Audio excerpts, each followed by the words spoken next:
Hey, it's E.B. Moss, and this is a bonus episode from Advertising Week 2023. I was fortunate enough to stop 3 pretty impressive executives in the hall and ask them a little bit about adding the human touch to areas of culture. First, we're going to hear from Marissa Solis. She's the SVP of Marketing for the NFL. She talks about how they're adding the human touch to AI and getting the younger set into football through some really cool tools. And then we're going to hear from Bonin Bough. He's the co-founder of Group Black, and he's going to talk about the need to reach all humans through culture and multicultural media investments. And finally, Kelli Hurley, the VP of Partnerships at SXM Media, SiriusXM.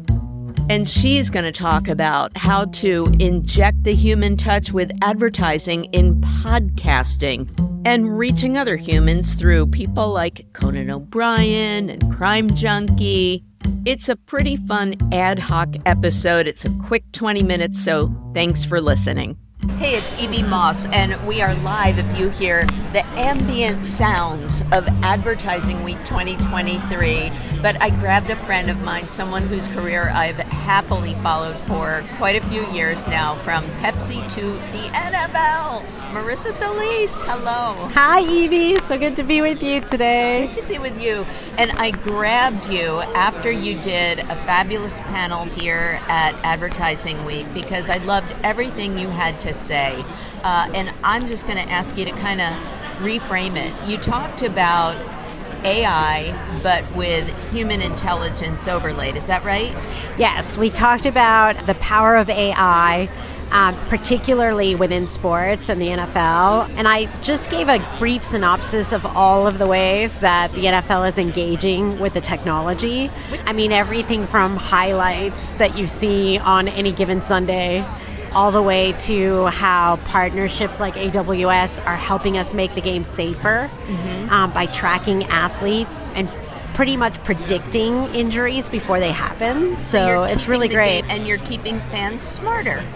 Absolutely. And we're doing some really, cool, creative, innovative things like, the recent partnership with ESPN and Disney with Toy Story. You have to explain that because everybody in the audience had their phones out taking photos of this.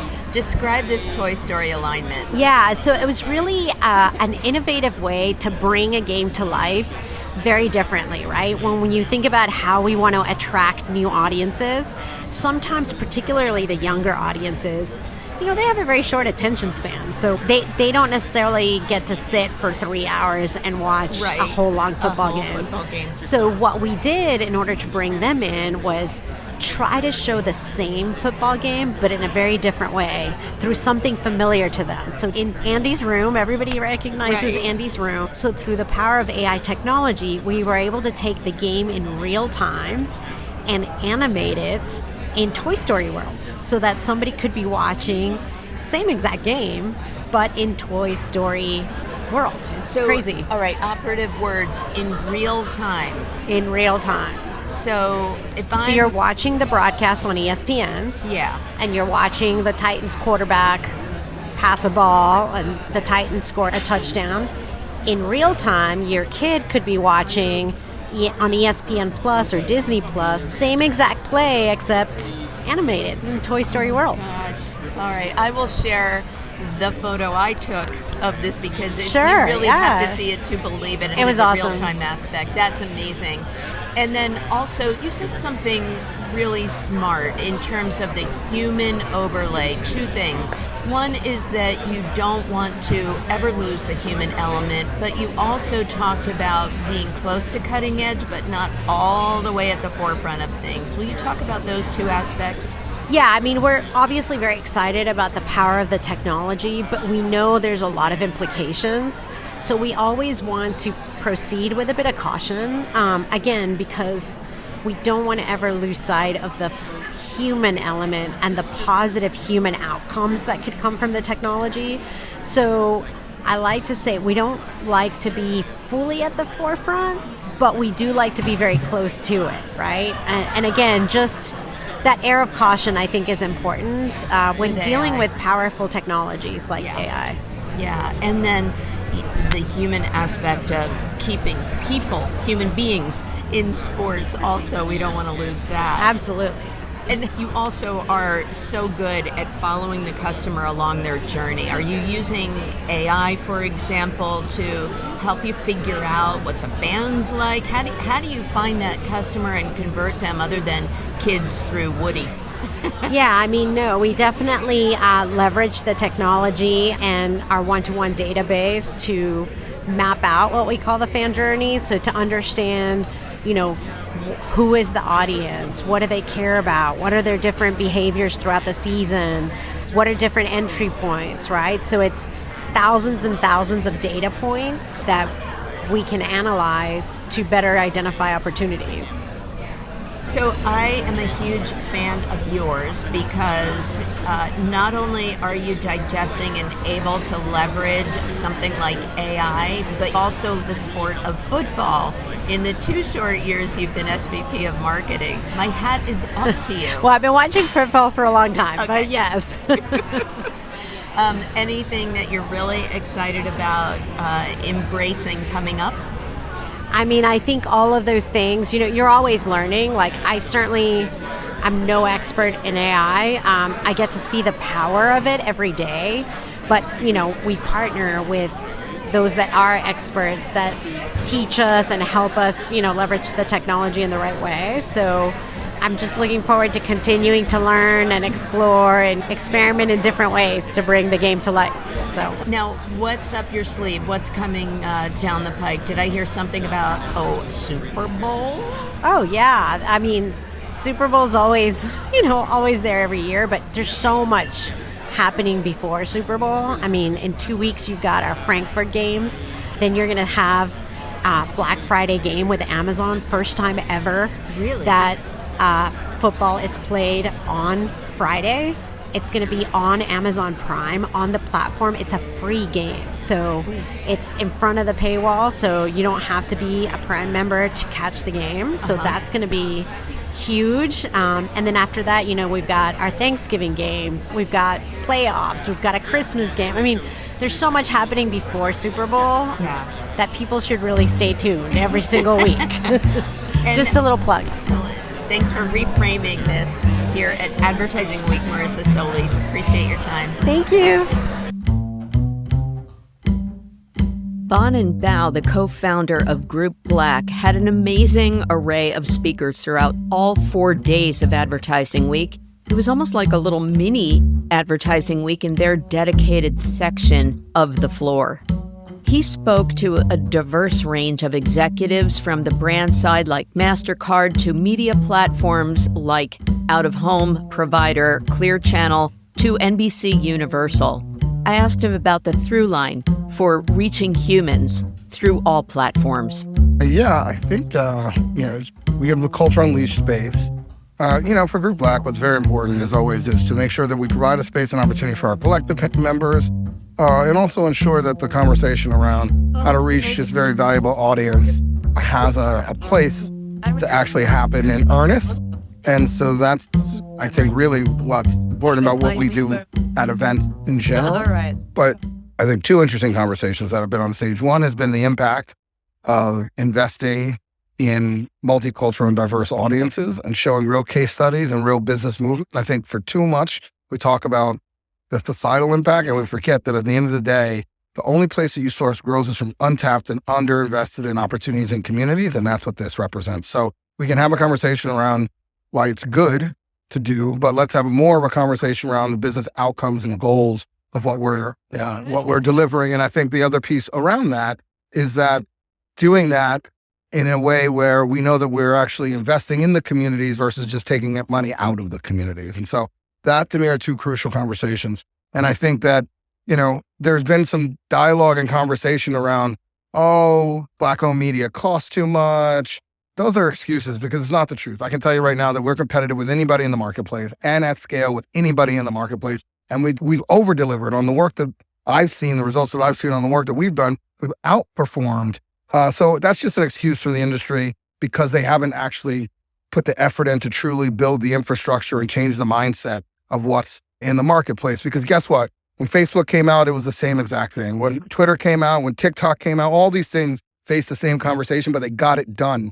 They figured out that it was an important part of their marketing mix and they made it happen. And that's the piece that frustrates me every time I hear these kind of conversations in the marketplace. So now we're counteracting those with actually having people who are doing it, who are winning from it, who are growing their businesses and showcasing those results.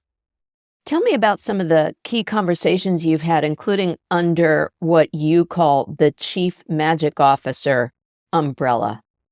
The other side of the coin, which is a very important conversation to me, which I had with Raja today and Sahar from NASDAQ, is, and that's part of the Chief Magic Officer show that we shoot, is the conversation around the absence of creativity and how far the pendulum has swung from thinking about creativity as truly the differentiator. And I used to tell this to all the DTC businesses. I don't care if you guys can all buy Instagram using the same exact algorithm. Nobody's better than the other. So that means that what really is going to separate it is, how do I actually develop creative programming and innovation that's going to move the business forward? So that to me is the other most important conversation. One is knowing where growth is going to come from and the fact that I'm investing in that community, not just extracting value from it. We believe that's multicultural. And then the second piece is the power of creativity in a world where everybody has data, everybody buys at the same rate, everybody has the same algorithms. There is no differentiator at this point outside of creativity.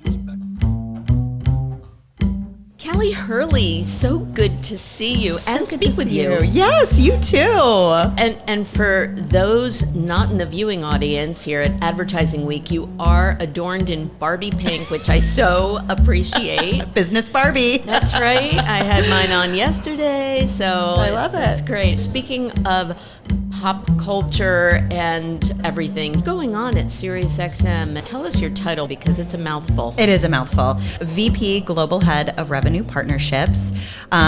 There's a lot going on at SiriusXM. It's an incredibly exciting time. Obviously, a lot of people are in the throes of 2024 planning and upfronts. That's really been heating up.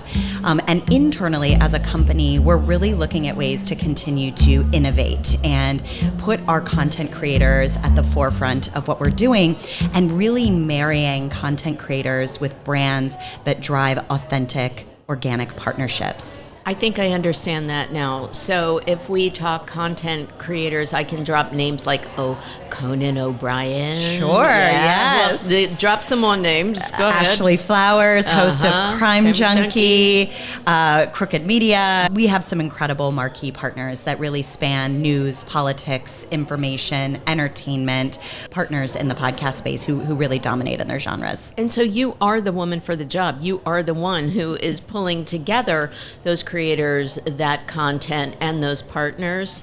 Yeah, so it's interesting. Revenue Partnerships is a fairly new division of the company. We are the connective tissue between our podcast partners and the sales organization at large. So it's really our job to dig deep with our partners and help them optimize their businesses and grow revenue across their portfolio, and then translate that to the sellers across the organization. And it's really fun because every content creator is different. So, understanding how to sell Conan versus Crime Junkie is a very different experience. Mm-hmm. And so, it's on us to ensure that we are building that narrative for our sellers. Is anybody holding your feet to the fire in terms of measurement and things like that? I mean, it's a moving target here in the world of audio and podcasting. How are you finding that? I think we see ourselves as wanting to be thought leaders in that area. We want to be evangelizers. We want to really partner with advertisers and brands to help them understand brand suitability in podcasting, because it is a tricky space to navigate from that perspective. We want to ensure that their campaigns are bringing in ROI and brand lift, and hitting all of their goals and metrics that they set out in their ad campaigns. And so, yes, it's at the forefront of many conversations, but I think that we work very hard to ensure that we are delivering on, what these advertisers and brands need in order to step into podcasting.